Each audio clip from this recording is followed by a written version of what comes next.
Hey guys from worldyouthday.com. My name is Dario Mobini, and I'm blessed today to have my special guest, my good friend Alexey Gotovskiy, all the way from Rome, live right now. And we are talking about Catholic young professionals. Alexey works for EWTN as a producer of the show EWTN Vaticano. Alexey, thank you so much for joining me. It's such a blessing to have you on my show. Hello, Dario. Thank you for inviting me. Glad to be here. Yeah, it's so cool to see young Catholic professionals being actively engaged in the life of the church, especially in the media. Not too many people know that just recently, a very historic event occurred. The secular media did not cover this as much as they could have, but a very historical event occurred just last week. Our Holy Father, Pope Francis, on Friday evening or Saturday morning, actually it was Friday morning, left for Iraq. And you, Alexey, were able to be on the papal plane and traveled with them for the whole entire trip. And you literally just came back this past Monday. So I got to say, first off, thank you for being here, considering the fact I'm sure you're just exhausted from the travel itself. But what was it like preparing, first off, for this amazing historical event? Dario, it's been a big excitement from my side. I couldn't believe that it could happen. It was a dream of mine to go once and go in the same flight with Pope Francis and to the papal trip. But as you know, the coronavirus actually canceled all trips of the Holy Father. And so this trip, when they announced, it was just a miracle. I could not believe. And I actually applied for the papal flight at the last minute. It's been like only 5 minutes until the end of the application where it was ending, and I applied. And so we went together with my colleague Colm Flynn, who works now in EWTN. He's from Ireland. He went there like a reporter and a photographer, and I went there as a producer and also as a cameraman. Our preparation was very interesting because, first of all, we had to be vaccinated. So the Vatican and the Holy See Press Office, they offered us a vaccine prior to the trip. So it was the first dose we received like about maybe 40 days before trip, and then the second dose after a few weeks. Those were the main preparation, because those who rejected the vaccine, they could not travel. As you know, papal flight, the journalists, there were over 70 journalists, and the places are very few, and so everyone was sitting together. So in order to secure everyone, we had to go through vaccine. But it's not only the vaccine. Another thing, it was the security concern. And there were many journalists that were telling that we have to take with us a body armor, so a bulletproof jacket, vest. And so we got also for me and for Colm. So you had a bulletproof vest on the papal flight, or did you buy it beforehand and then have it with you at all times? So the organization that we're also in is called Eurovision EBU. They highly suggested that the journalists should wear them while we would travel through Iraq. And so we bought them and we brought them with us. We could not wear them inside of the papal flight, but the idea is to get them afterwards. But thanks God, they were not necessary. But I got beautiful pictures beforehand with bulletproof vest, and I showed to my friends and to my family. So what was it like for you then in the morning of the flight? So you're packing up, you're meeting your colleague Colm Flynn in right where you guys meet up to go to the airport, right, where all the journalists are at, and you guys probably got to the airport like maybe 4 hours before the Pope, right? I mean, just an extraordinary amount of hours, because all the security measures for the Roman Pontiff. A lot of people don't realize that, the Pope is a world leader. So when he travels, like, it has to be, everybody goes through a lot of security checks. Your bags are literally screened. Every little piece is taken out, touched, and supervised. And then so you're getting ready to go to the airport. What's going on in your mind, thinking like, I'm about to go to Iraq. Like, and it's been a country that's been ravaged by war, by terrorism, and by the blood of the martyrs. And here you are getting ready to go to Iraq with a bunch of journalists, 73 of you guys from 14, 15 different countries. What was it like for you? Just thinking like on the day of. That was just an unbelievable. Until the last day, I could not believe that is going to happen. We're waiting that Pope Francis will say no because of the coronavirus, because of the security threatens. As you know, there were a few rocket attacks in Baghdad prior to the visit. And so we were waiting actually that Pope Francis would say, no, not this time, we'll postpone it. But Pope Francis has been very courageous. And so he decided to go. We took a taxi at 3 a.m. And so we arrived to the airport at 4. So meeting with all of our colleagues, journalists that I actually don't know, many of them. So it has been a great experience just to meet them and talk a little bit with them. But you also feel that you're very tired. You already want to sleep, your head is just like, in the cloud because it's very early. But when you enter inside of the papal flight, you know that this is true, this is real. We're going to fly to Iraq right now. And so after we took off, it was a moment just almost like you would not expect that the Holy Father enters. And so you already see that, yeah, that's true. And you are not tired anymore. You're just so excited to go with him. And as Pope Francis puts it, he said that he went there as a pilgrim of peace. And so you feel that you are participating in that pilgrimage, and you are the eyes and the ears and the mouth of every other person who is going to watch us and follow us in the WTN. And you need to bring all of this experience to them. So I tried to be very attentive. I had my camera there and I tried to film everything what I could. So, and imagine that the Holy Father, after give a brief talk, just he gave thanks to people, the journalists that they came with him. So he started to greet one by one every journalist. So he came to me and I invited him to Kazakhstan. I come from Kazakhstan and I really wanted that he will also visit my country. And then I asked him like 3 times, I guess. And then at the end, the Pope Francis, he gave me a winky face and he showed thumb up. I guess it was yes. Well, I mean, I know on the return trip, he told the Hungarian delegation that, yeah, he's going to be at the Eucharistic Congress, at the conclusion of the Eucharistic Congress in Budapest in Hungary in September and October. But it's a pretty bold move to invite him to Kazakhstan. That's awesome. Good for you. Like, so he greeted all the journalists beforehand, kind of like just getting to know you because you're going to be traveling literally everywhere with him on this experience. When you landed into Baghdad, what was going on in your mind? Like, and then share with me like the first impression of the Iraqi people when you landed.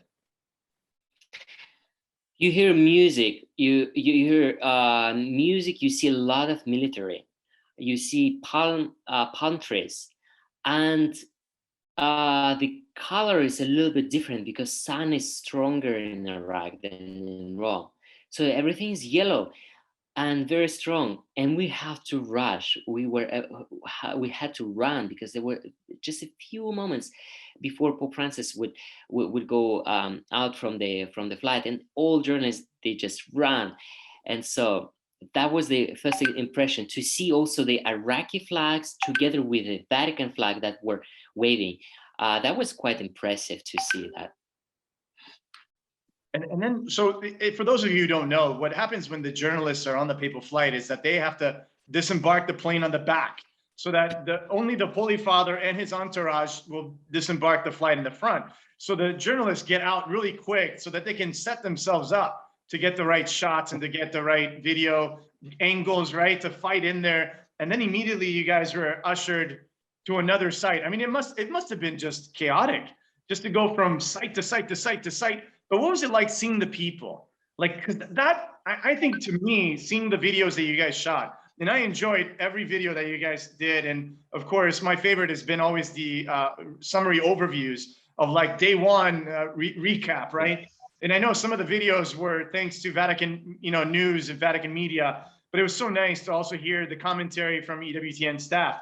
What was it like seeing the people, though? You encountered a lot of people when you were traveling through Baghdad, and then ultimately then to Mosul, to Ur, to Urbil, to Karakosh, right? And then back to Baghdad.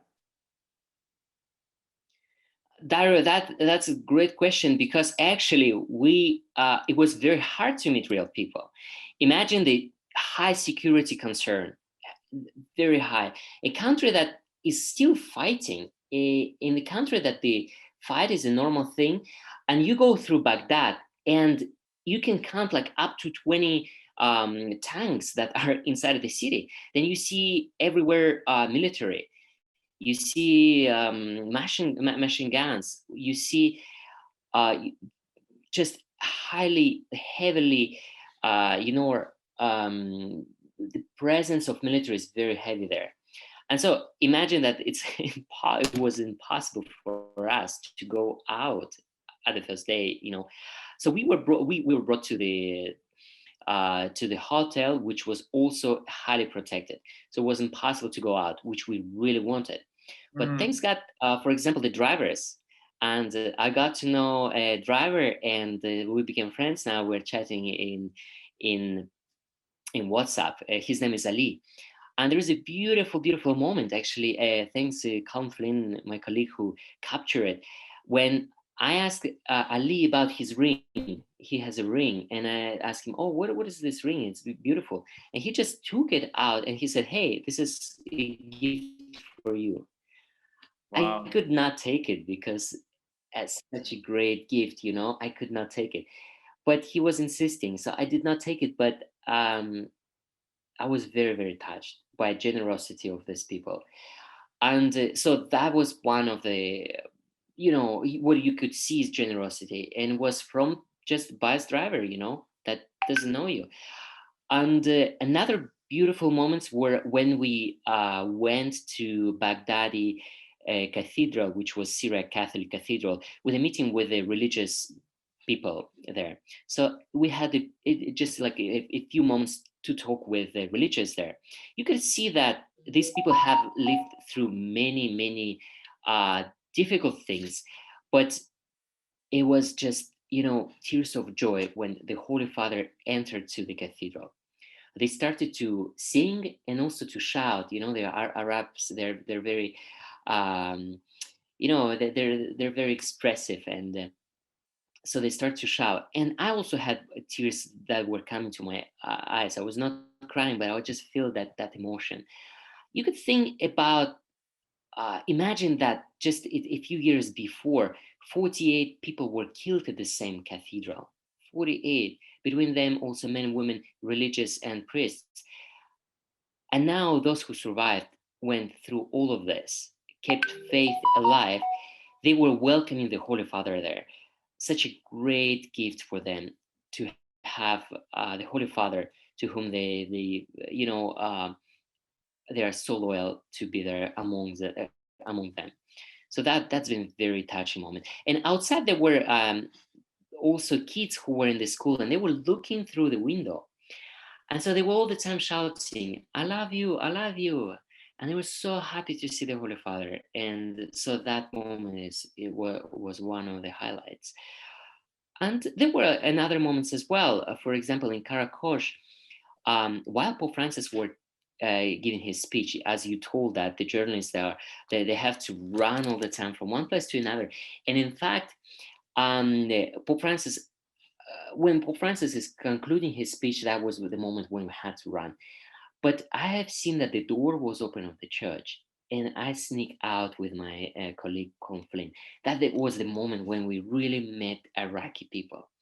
It was incredible. They were everywhere. They were sitting in the balconies, in rooftops, just in every single place, with their kids, dressed with their national dresses. Beautiful. And also among them, there were a lot of security guys.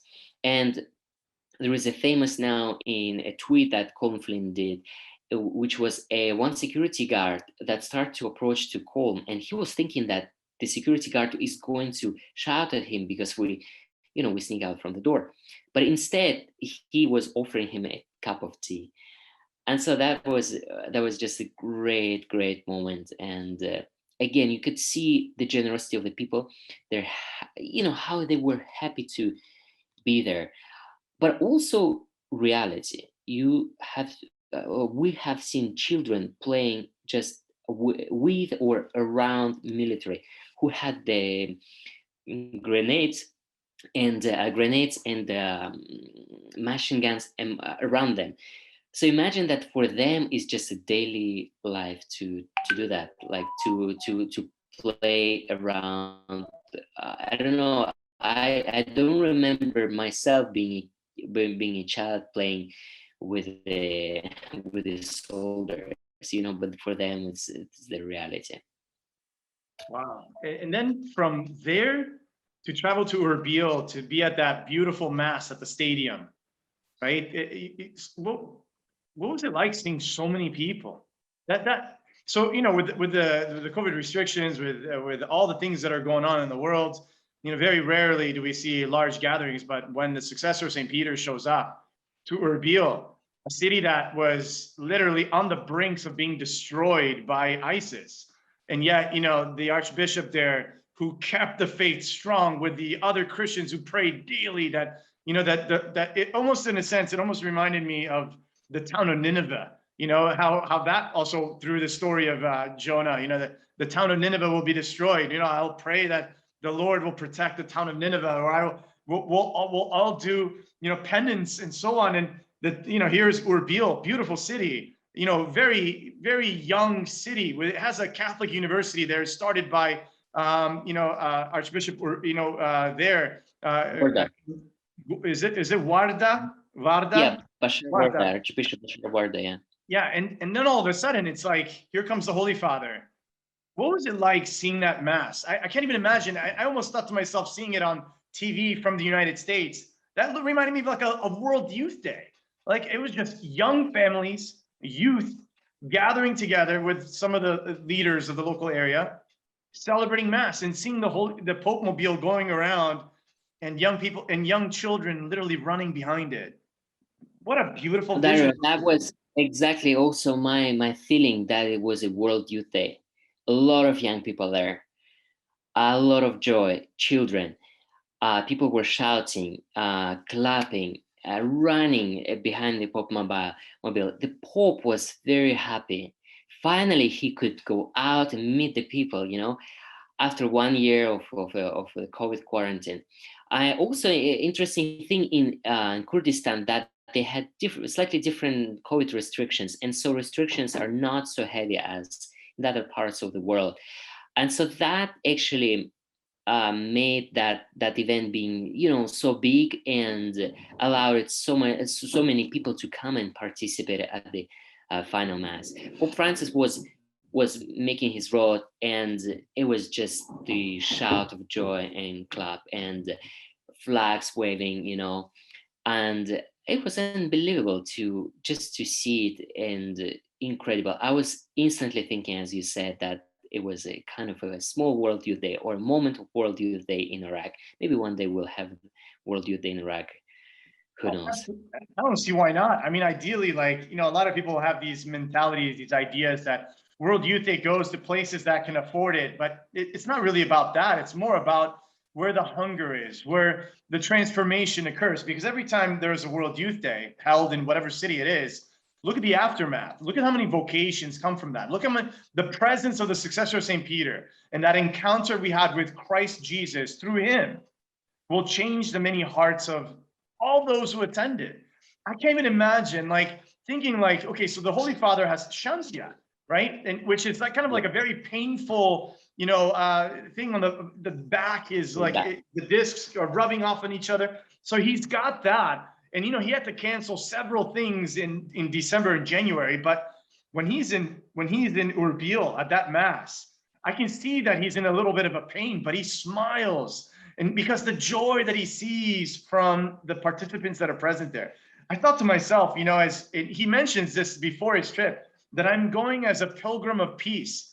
I'm on a pilgrimage to be a pilgrim of peace and reconciliation, bringing people together with that document that he wrote, Fratelli Tutti, and then here he is reaching out to some amazing leaders, the president of Baghdad, the Imam al-Satani, who's also a very prominent leader. And then, you know, he stands up to greet the Holy Father, and the Holy Father is moved by it. And then he sits with him for 45 minutes. Then he goes to, and he's constantly on the move, constantly. And I almost thought to myself, thank God on Sunday he took the time off to sleep, because I don't know how it would have been to him fly back to Rome that evening after a long, extensive, busy trip. But seeing a picture that Colm Flynn captured on the papal flight that basically said in his Twitter account, it said, you know, this captures it all, like, right? That smile that the Holy Father had on his trip. Obviously, you were moved by this experience. What was it like coming home on that papal flight, returning home? I mean, just everything you've seen. I don't know if you, a lot of friends of mine who go on papal flights always tell me, we never come back the same.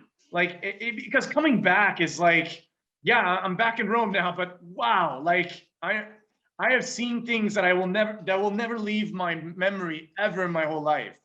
What was it like for you now, going back after finishing in Baghdad and now going on the papal flight, coming home, knowing that, you know, one more hour, we're going to be airborne. And I'm sure a lot of people were nervous. It's like, nothing's happened so far, you know, thanks be to God. But, you know, you never know, like that last moment of like takeoff could be like, anything could happen, God forbid. Like, right, you're on the plane door closes, the plane's, you know, taxiing to the runway. What was it like for you, thinking like, oh my gosh, are we actually going to be going home now? That it was very quick. When I was thinking, it's just like, and that's it. I want more. I'd like to go more. I would like to visit more cities. I want that this feast of joy and the feast of, you know, Christ's triumph at the end, because the Pope represents Christ on earth. Christ's triumph. I would love that it will continue more and more. And I've seen how important it was for Iraqi people. Not only for Christians, but for Christians, it has been a huge comfort. They've been suffering greatly. And Pope Francis, at the end of the Mass in Erbil, he said, I have come here and I witness that Christ is alive and the church in Iraq is alive. I think that was the phrase that just summarized the whole trip. And all of those people, you know, the body of Christ, every single person is the body of Christ. And even though that majority of them left the country, you know, but this small minority who remain there, you could see that they're alive. There is hope and there is future for them. So that was amazing. That was really great. But then it was interesting to get all of the messages through just social media, like through Instagram. And so there is one girl, and her name is Diuna, and so she's a Muslim girl. And I asked her, what do you think about this visit of Pope Francis? She said, look, I was not able to participate because of the coronavirus, but me and my family were following Pope Francis through the TV, and we were in tears. Imagine that a Muslim person says this. How important was that trip? I think it has been greatly important. She also told me later on that this trip united Iraqi people. You know, Iraq is quite divided society with different groups. It's a very rich society, very diverse, but quite divided. And so to see that Pope Francis, you know, at the end is Christ. Is Pope Francis represents Christ.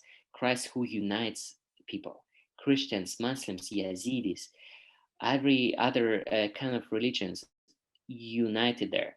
And you know, after the second day, when Pope Francis went to pilgrimage to the house of Abraham, to the city of Ur, at that evening, Prime Minister of Iraq, he declared that now every year, March 6th is going to be celebrated as the day of peace and reconciliation.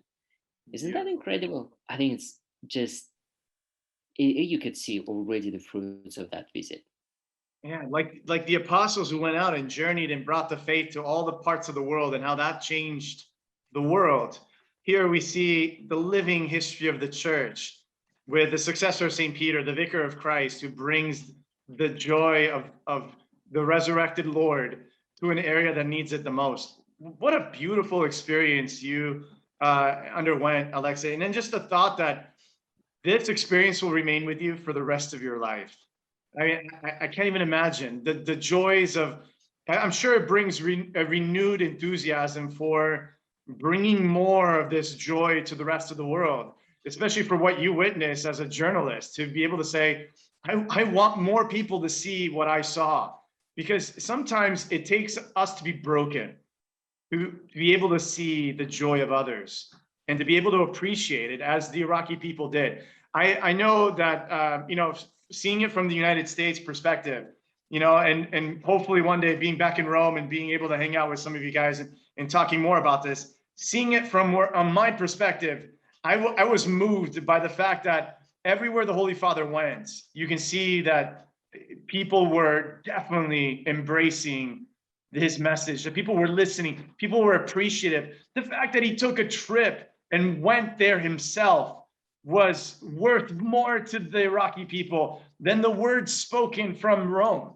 And I think, as you mentioned clearly, the successor of Peter coming in, right, as the vicar of Christ, he brings the resurrected Christ to them. They encountered Christ through the Pope, and that forever changed them. And I can only say that, and anyone who saw or witnessed any of these videos, let us continue to pray for the Iraqi people, particularly now, and the aftermath effect. It's not even been a week since the Holy Father, arrived in Iraq, and still it's the #1 trending thing in Iraq is Pope Francis. That's amazing. And the fact that the pilgrimage of peace, the pilgrim of peace, is also being echoed, and Fratelli Tutti is being echoed. I remember what the Holy Father did 2 years ago in Abu Dhabi when he signed a concordance of an agreement of, pursuing, brotherhood and peace towards all the religions of the Middle East between Islam, Judaism, and Christianity. And as you mentioned, in Ur, he had those 3 groups together in a prayer vigil, at the site of the birth of Abraham, right? How amazing to think that the patriarch, the father of faith of these 3 religious groups, can sit together in peace and dialogue. And I really hope in our lifetime, Alexey, I really hope in our lifetime, we'll be able to see a permanent peace in that area, the area that has the rivers of the Tigris and Euphrates flowing on its sides, and you are there in that beautiful environment. Alexey, what would you tell to young professionals and young people in general after experiencing this trip? What would you tell them about your trip and how to engage in the life of the church, particularly now in hopefully post-pandemic period? Continue what they do, to do what they're called to do. As Mother Angelica said, you are now at the moment of and the place that God wants you to be. So continue to do that. It's hard, but it's hard for everyone. This pandemic is hard for everyone. But continue what you're called to do, and it's going to bear fruits. Even though if you don't see them now, they are. And imagine that this trip that Pope Francis did, it has not been prepared by Pope Francis. It has been prepared by Pope John Paul II. He really wanted to go and make a pilgrimage to the to the prophet Abraham, to go into roots of our faith. And it has been prepared by John Paul II, and Pope Benedict XVI could not go neither. And now only Pope Francis could go. But it's beautiful because you could see that Pope Francis is continuing the mission of the pontiffs, of Roman pontiffs. So I think it's very important just to continue to do whatever we are called to do. And and looking forward and with hope and strength and I think with big hope. Alexey, it's such a joy to talk to you and have you share with us the experiences of what you undergone. We'll provide a link for a summary of the videos that Alexey was referring to EWTN did a really good summary, a recap of the whole trip itself that's available on Facebook. But I'll try to link this video to the YouTube channel as well. And for those of you guys who are not following EWTN on Facebook, make sure you do so, especially EWTN Vaticano, so you can see some of the work that Alexey is doing with his colleagues in Rome, producing great quality material that shares the faith to the ends of the earth. See, that's the joy of how young people are contributing to the life of the church today. As Alexey contributed to a very historical moment in the life of the church, so can you, participating in your local diocese, engage in the life of the church, praying for those persecuted Christians throughout the world, praying for the Holy Father, praying for Mother Church, and connecting to those local youth and young adult communities that are out there. Guys, again, I want to thank Alexey Gotovskiy from Rome, all the way from Rome. And I am Dario Movini with worldyouthday.com. Thank you for joining me, and we'll be in touch very soon. Take care and God bless you, and continue to pray for us.